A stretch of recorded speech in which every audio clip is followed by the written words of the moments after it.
So I'm going to try to do more of these videos, um, broadcasting from a hotel room. In case you don't know, I'm a truck driver.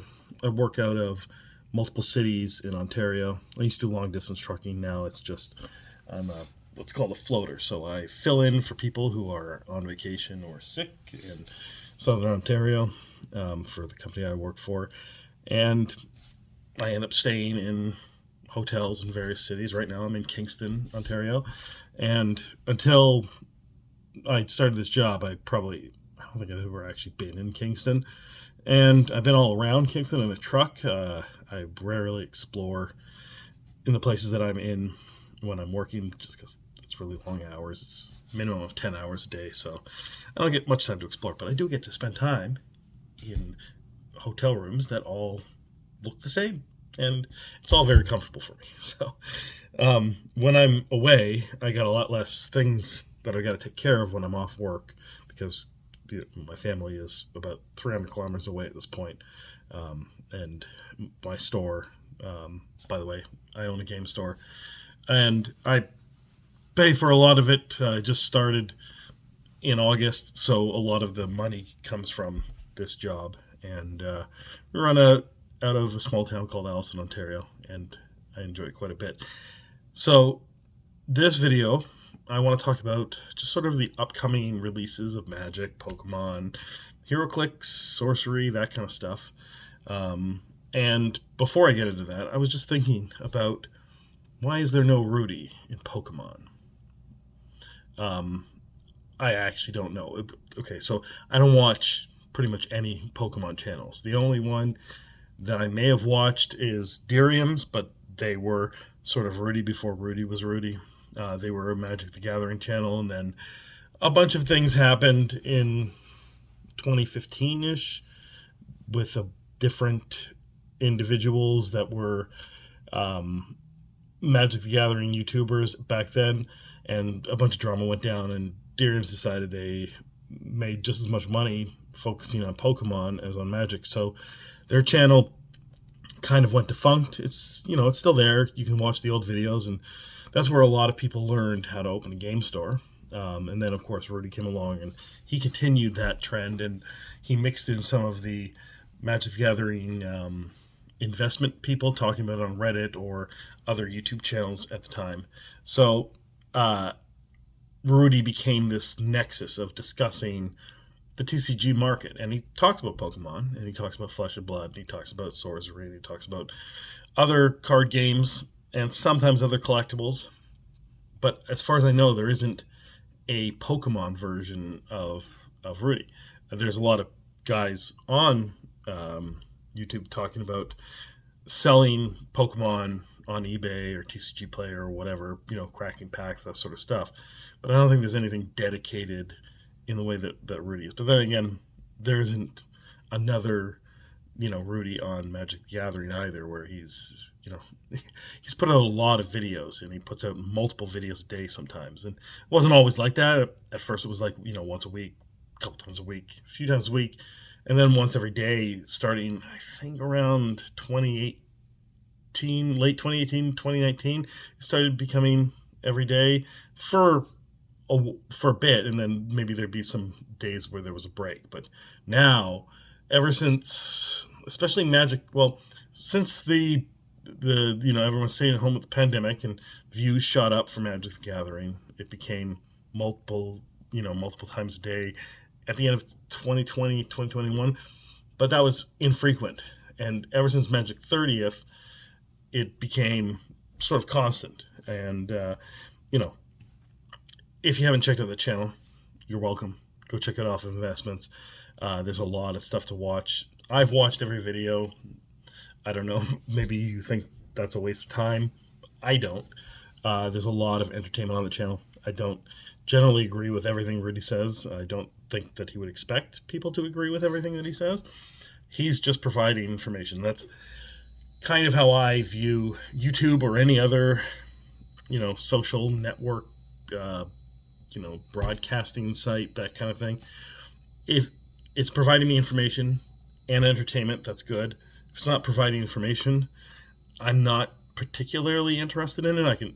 for pure entertainment, I can just watch a TV show or watch a movie. I don't need a YouTuber for that. So um, the idea that I had was why is Rudy unique in the space? And he, as I said, he evolved out of Diriums and then other Magic investments, and I wonder why uh, you know there isn't someone on the Pokemon side like that.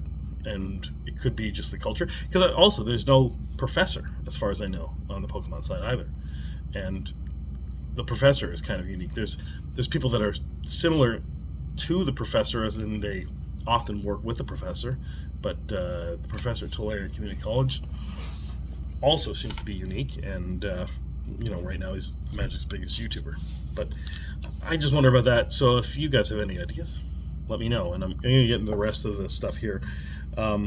So I guess we could start with some of the smaller things that, granted, I don't necessarily know much about, like Flesh and Blood. Most of what I know about Flesh and Blood is from Alpha Investments.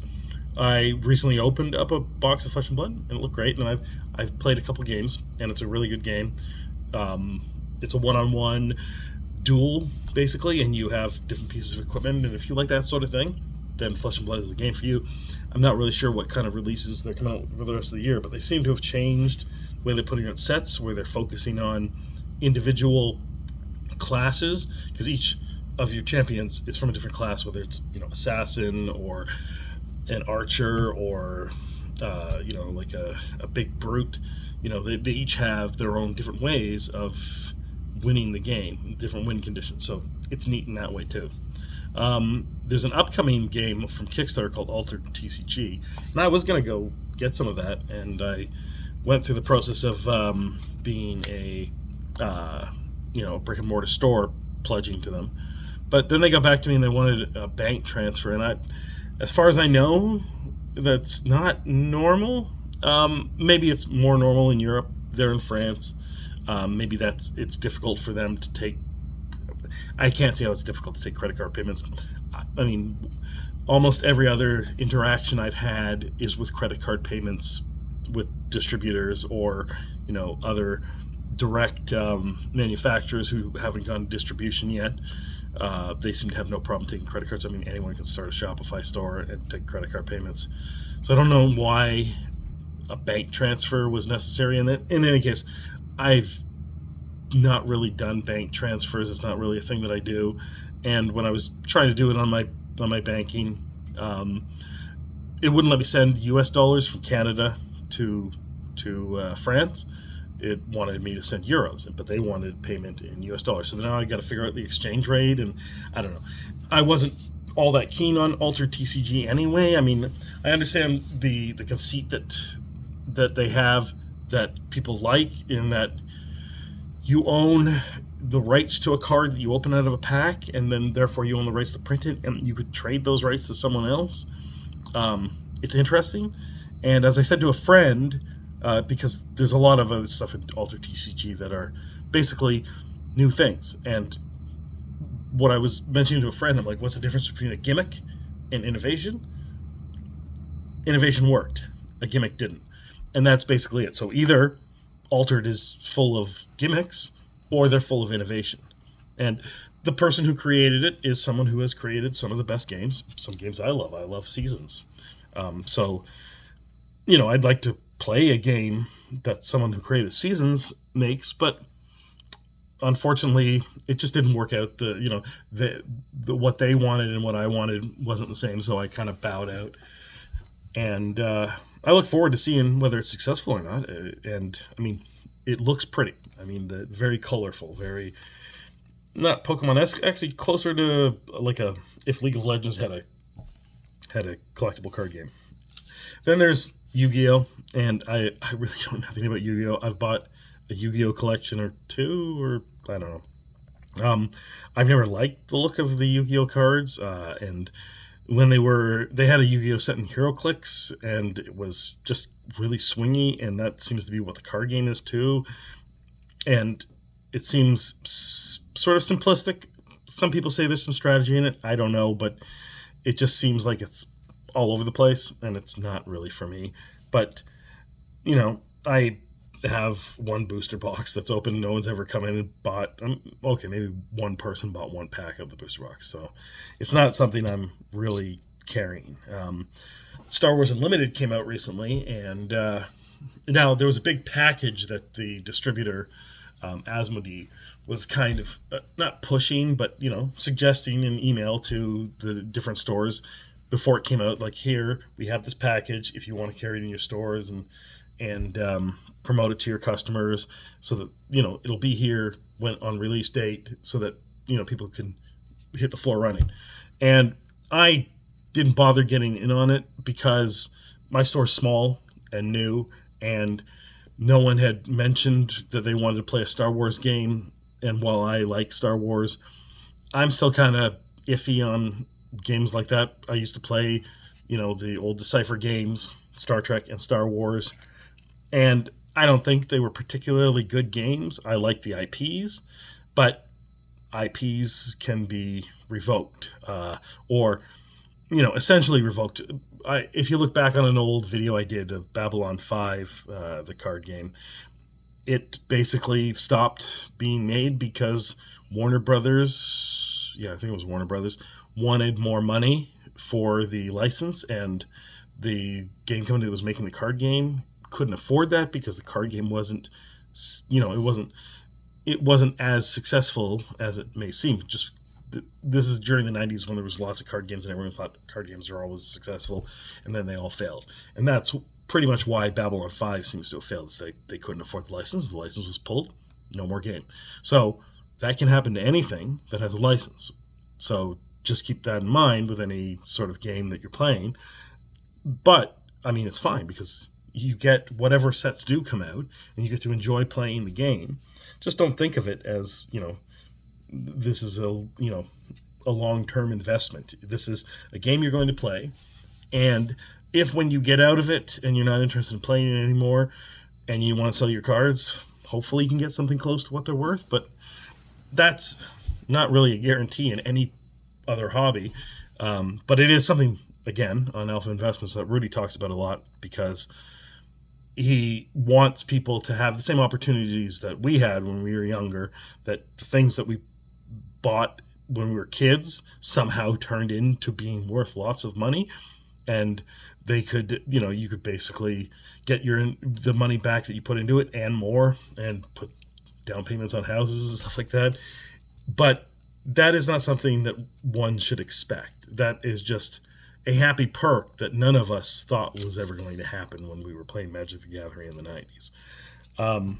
So Star Wars Unlimited, people have said it's really fun to play, and it seems to be selling well, and I hope it does well, and I hope is that the one where they said they've already planned 10 sets? Hopefully those 10 sets are great, and hopefully people do at some point want me to carry it in my store, and if so, then I'll do so. And then there's Warhammer, which Warhammer is, it's older than Magic the Gathering, and it's always been, steadily successful, and it sells well at my store, and people come in and play it on Saturdays, and I really like it. I like the way the miniatures look. It's just that I don't really play it, and I only know a little bit about it. But if you want content about Warhammer, if you're looking for that, then enough comments, and maybe Matt will start making videos about Warhammer, because he's very passionate about it and he knows a lot about it. But I am focused on a little bit too many things at the moment, so I don't really have time for Warhammer. Maybe when the store starts doing well and I can cut back my hours at work, maybe I can get into Warhammer, but it's not in the cards right now.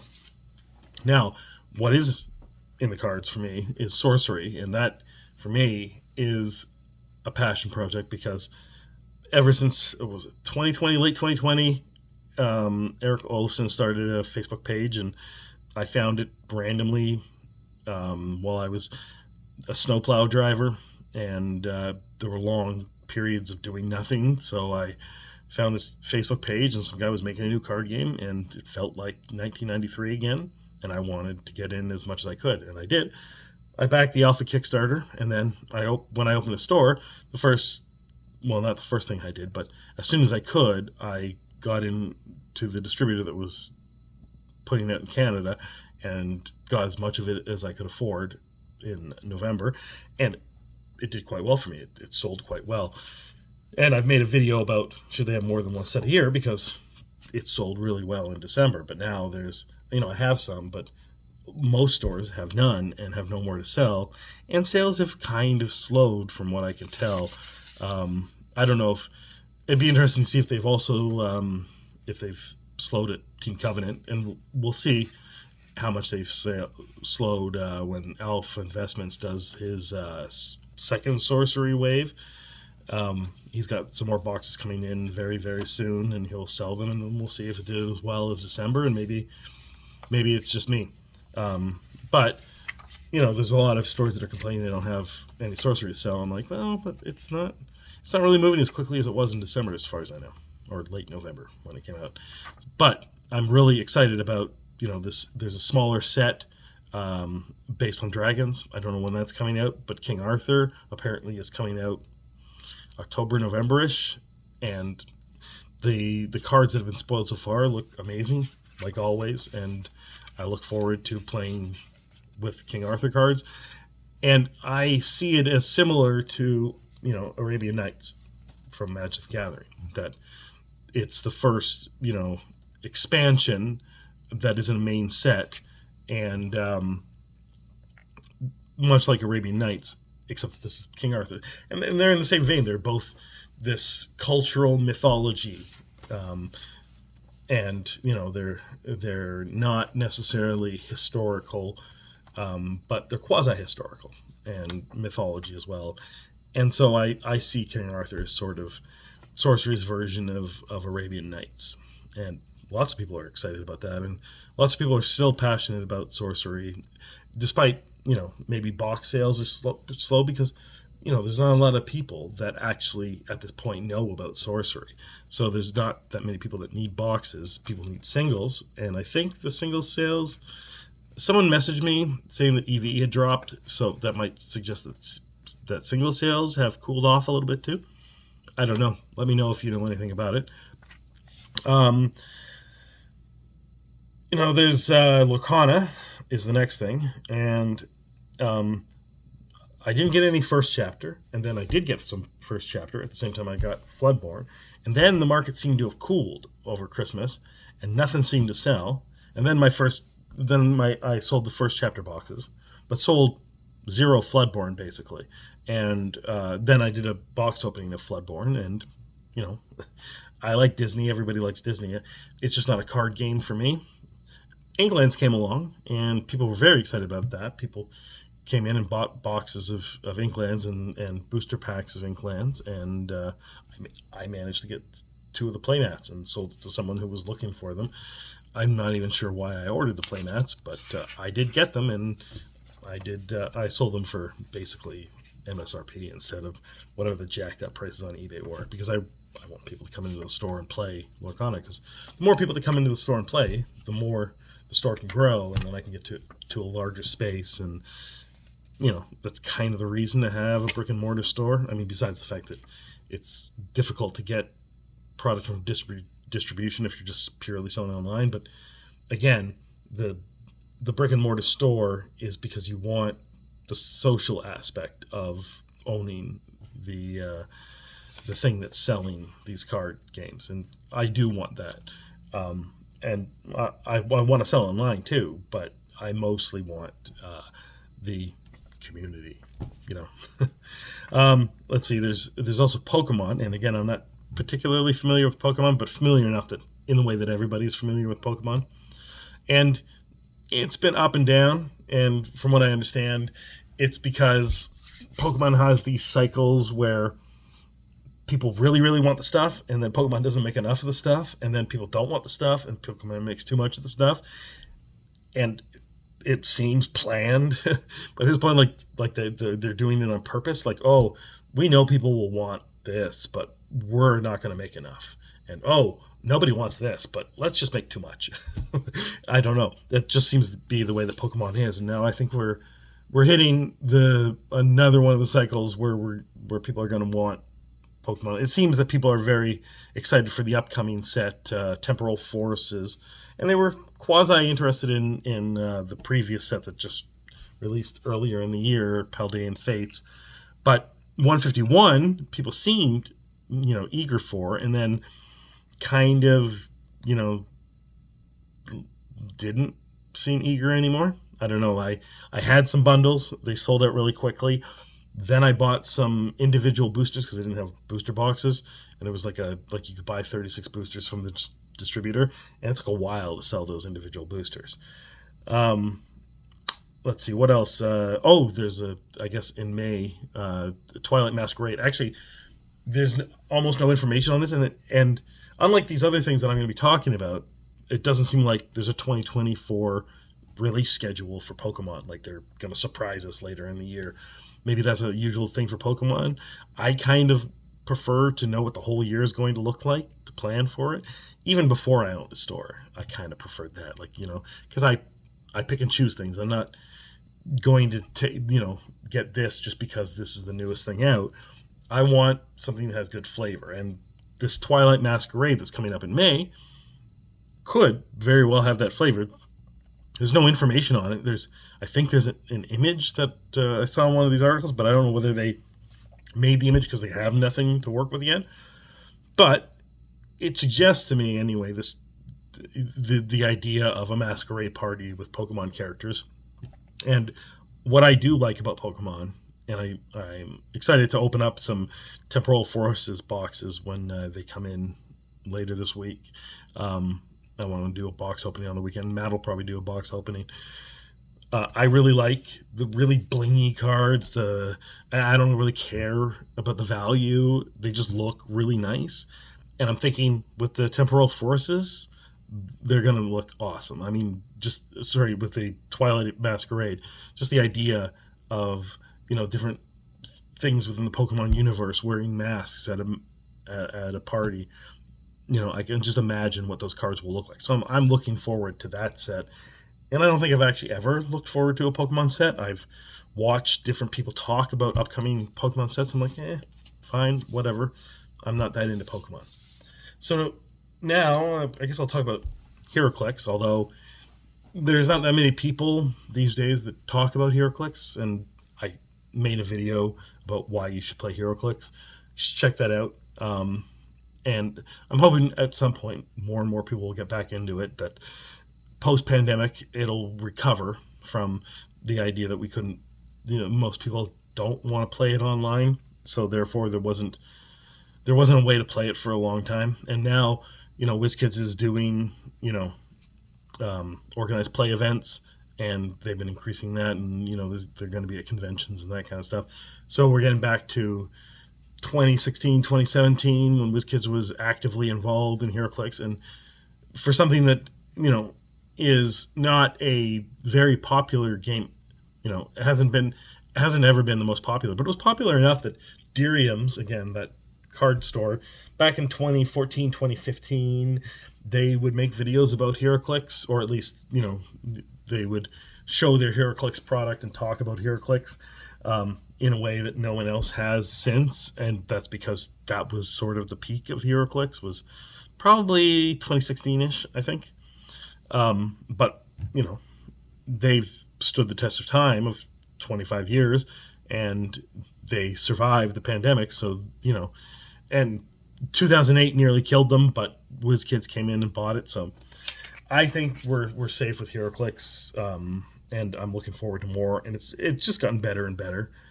Both myself and Matt really like HeroClix, and so despite the fact that very few people buy HeroClix in my store, I will keep stocking it because it is my favorite game, and I'm just hoping that it'll catch on. So we got Next Phase. Matt did a box opening recently, and I'm probably not going to do a box opening on it because I watched a lot of those shows, but nothing terribly interests me other than, the Kevin Super Chase, because I'm a Kevin, so got to have that Super Chase. But I'm more into DC, sets than I am into Marvel sets, so I I prefer those sets. Some Marvel sets I do like, and some Marvel sets I'm really into, but it's few and far between. Whereas almost every DC set I'm into, the except for the Joker set. I mean, I didn't see the point in a Joker set, so I wasn't super into it. But I did buy a lot of it back when it came out. Anyway, so we have Next Phase.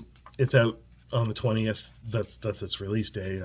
We got it in store early, so we'll sell individual HeroClix and booster boxes and bricks. Then in June we're gonna get Deadpool Weapon X, and there's a new Deadpool movie with Wolverine. I don't think the two are, it's not drawing on the movie, it's drawing on the comics, because if it was drawing on the movie, it would probably be a Gravity feed, or at the very least would be called Deadpool Wolverine, and it would be branded with movie stuff. And they do sets that are specific to the movies, but they haven't in a while. So this one will be more comics based, which I enjoy more. The movie sets never really do it for me, but I understand it draws in people who are watching the movies, although the MCU has been in a bit of a lull. So that could also be another thing that's happening with HeroClix. What I'm excited about, though, is the next month in July with the DC Masters of Time, because it's a DC set. I don't even know what it is, but it probably means that there's going to be a lot of obscure DC characters. And I particularly like it when it's characters that you don't often see, or newer versions of characters they haven't done in a long time. And I think that's one thing that everyone in HeroClix agrees that that's what they like. There's a character they like that nobody knows about, and they want a HeroClix of it. And if it hasn't been, if there already is one, but it was like 2005 when they made it, they want another HeroClix of it so they could play that character, that one character that they love, that they know about, that nobody else does. So that's what's coming in July. And then there's a Black Panther set in August. And Black Panther is popular, and I do like Black Panther, but I don't know. There's certain characters that you can't make a set around because there's not much to the characters, and I think Black Panther is one of those characters. Like, you can make an Iron Man set, but prior to the MCU, you wouldn't have been able to make an Iron Man set, because who cares about Iron Man, right? He was a B-list character, and so was Thor, and so was Captain America, and so were the Avengers. But now they're A-list because they are the most important. So of course we get lots of Avengers sets, and they're more exciting. And it's funny because the Fantastic Four were A-list, but now they're C-list, right? And it took forever for them to make another Fantastic Four set. But Black Panther, because you'll basically have to throw in other things that aren't Black Panther related, inevitably. And that's what happens with a lot of these characters that have a set based around them. Or even like comic book teams that, like, if they made, I'm Canadian, if they made an Alpha Flight set, I mean, there maybe, if there was like 70 characters, 20 of them would be Alpha Flight, and the rest would be, maybe there'd be like another 10 or 15 Alpha Flight adjacent characters, and of course a Wolverine, because he was on Alpha Flight. And then the other half of the set would have nothing to do with Alpha Flight. So that's why I'm always wary of characters that aren't like the main characters. Although Black Panther is a main character in Avengers, but he's not, he's not Iron Man, he's not Captain America, he's not Thor. He hasn't had his backstory, explored extremely in depth like those characters since the 70s, and just constant stories from them. There are Black Panther stories, and there have been ongoing Black Panther series, but I think he's been out of print a couple of times, or at least it's turned him into a minor character from time to time. So, like I said, I don't think there's that much depth to the set, but it'll probably be fun, and there'll be some cool Black Panthers and different characters within Wakanda and stuff like that, and some characters that I'll want, but I'm not sure how much of the set I'll be excited about. That might change once it comes out and once I open a box. But like for instance, I did a box opening on Ghost Rider, the Ghost Rider set. I can't remember what it's called now, but I don't care about Ghost Rider. I don't even know if all those characters were Ghost Rider related. And then there was some storyline where everyone became like a Ghost Rider, and that did not appeal to me whatsoever. So sometimes for me, HeroClix sets can be a myth, and often it's because they're Marvel sets, because I prefer DC storylines, and at least if it's like Joker's Wild, there's going to be some character in there that I'm going to want. So, there's that. There's an interesting thing with these. So they've been putting out these things called iconics, which are sort of a recreation of iconic comic book panels with like one or two or several HeroClix characters, and then also reenactments of memes. So like the Batman slapping Robin meme, or the two Spider-Man pointing, and they put them out as these little premium packages where you get just like a couple of HeroClix, and it's like this little windowed thing. It's like a little display piece. Now they're coming out with something called Chase Boosters, which basically, to me, are basically the same thing as Magic the Gathering's collector boosters. You just have a higher rate of rares and chases. I think you're guaranteed one chaser. And so I don't think they're making blinged out versions like the collector boosters in Magic the Gathering have, but it's a similar idea, and I'm interested in that. I kind of like that. I like the chases. It'd be nice if they threw in some primes too, because the primes are often really sought in HeroClix. Basically, each level of rarity, common, uncommon, rare, super rare, they each have at least one character that has an A version, that is the regular version that comes in the packages at the same rate as whatever rarity they are, and then they have a prime version, which is a little green circle around it, which is an alternate version of that character, and is usually much more powerful and much more competitive. And usually the super rare prime, or at least the rare prime, is one of the most important pieces in the set that people are using at competitive stuff. So it'd be nice for them to throw primes in there too, and if you're going to be charging more for a collector booster, then that's the thing that people want to collect more so than chases. Often the prime is more important than any of the chases. Sometimes the chases are important, sometimes it's the prime, especially the super rare prime or rare prime. So now we get to Magic the Gathering, and some would say, well, why didn't you start with Magic the Gathering, as that's the most popular thing in all the stuff that you've talked about? I'm like, well, yeah, I want you to get to the end of the video. I want you to watch. I want to, I don't know. We'll talk about Magic the Gathering. So we had Ravnica Remastered come out and Karlov Manor come out, and they both didn't necessarily do great. Ravnica Remastered did better than Karlov. Karlov seemed to fall flat on its face. I didn't particularly like Karlov Manor. Matt says it was fun to play, it was fun to draft, and that the Clue edition was fun. And I have another one, so maybe I will try that out. The special treatment of the cards, the special little framing for it didn't really do much for me. So when I was opening the box, I wasn't terribly excited about any of the cards, and that hasn't usually happened in a set. I usually like the special treatments, so Karlov kind of fell flat for me too. Now we have Thunder Junction coming out, and I was really excited about it the minute they announced it, but everyone else seemed to not be excited, or expect its failure, and also not even want it. So I was worried. I'm going to order a bunch of it just because it excites me, but I might be wrong, and the market will make it fail like Karlov Manor. But I've started seeing people talk about it more, about how whatever they're seeing excites them now, and I think it's probably the same stuff that I already imagined. I haven't actually looked at any of the spoilers, but I was just seeing this sort of, cowboy magic steampunky type thing, and it just really appealed to me. And I think some people at least are turning around on it, but who knows how well it'll do. I think Karlov also failed just because it came out in, was January, late January, early February, and most Magic sets don't, in that time period, don't do well. Um, Although I think Ravnica did better than a lot of people think, but Karlov Manor definitely did not.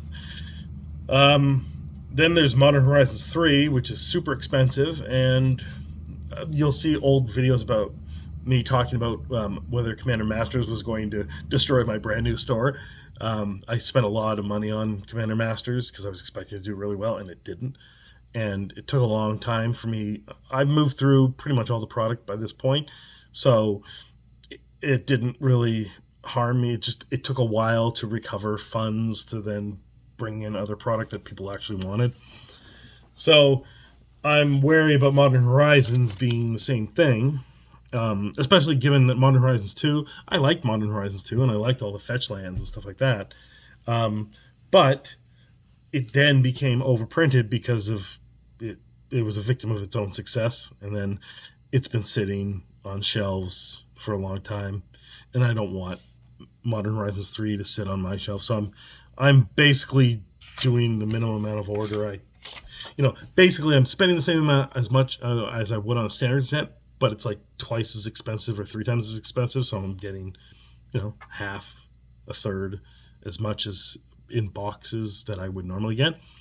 I'll get a couple of the collector commander decks, the play booster, the collector boosters, but I'm not going to go heavy into it because I think that they'll continue to print it, so I can always pick it up more later. And maybe Magic will throw us a curveball and that won't be the case. In fact, I think it's a 50-50 chance that is what will happen. So, but I don't really want to bet on Modern Horizons 3 at this point. Now, Assassin's Creed, Doctor Who's done well, Fallout's done well, the Lord of the Rings stuff has done well, and especially the way that they've done with the commander decks and the collector boosters, and now they're doing full-on boosters and I think it's commander decks and full-on boosters, but no collector boosters. I guess they're just trying to see what sticks, and they're trying that out with Assassin's Creed. Anyway, I like Assassin's Creed. Matt likes Assassin's Creed. Most people do. So, yeah, I'll probably order, the same amount that I did for Fallout and Doctor Who. Then Bloomburrow comes out. And at first, I actually forgot about Bloomburrow for a while because I thought that the only other set after Assassin's Creed was Duskmourn, and I wasn't terribly interested in it. But then I remembered, oh yeah, Bloomburrow. And I didn't even know what it was. The name obviously evoked something.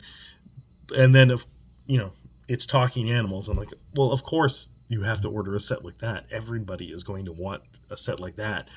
Even if it's mediocre, people will want a set with talking animals. So I expect Bloomburrow to do about as well as Wilds of Eldraine did, unless we're in the market cycle has picked up and it does slightly better than Wilds of Eldraine, or maybe it'll do as well as Ixalan did, because Ixalan did quite well. Duskmourn, maybe I'm wrong about this, but I have no interest in it whatsoever. This is the second set that takes place in one house, right? Karlov Manor, Duskmourn. Although I guess Karlov Manor may have taken place in other places on Ravnica, but it was centered on a house. This is an entire plane that is a house, so it's a giant house. I don't know. It's got an Eldrazi in it. It's frightful. It's horrific.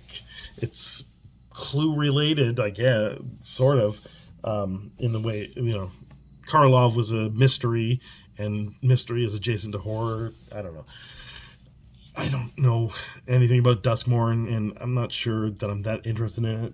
But it is the set that's coming out at the end of the year, and often those sets do quite well because Christmas, although last Christmas didn't do that well for retail in general and game stores in particular, I think. So I should probably just order what I normally order, but I don't know about the set. Maybe someone in the comments can tell me what I don't know and what I need to know and why I'm wrong. or comment on anything else. Thanks a lot.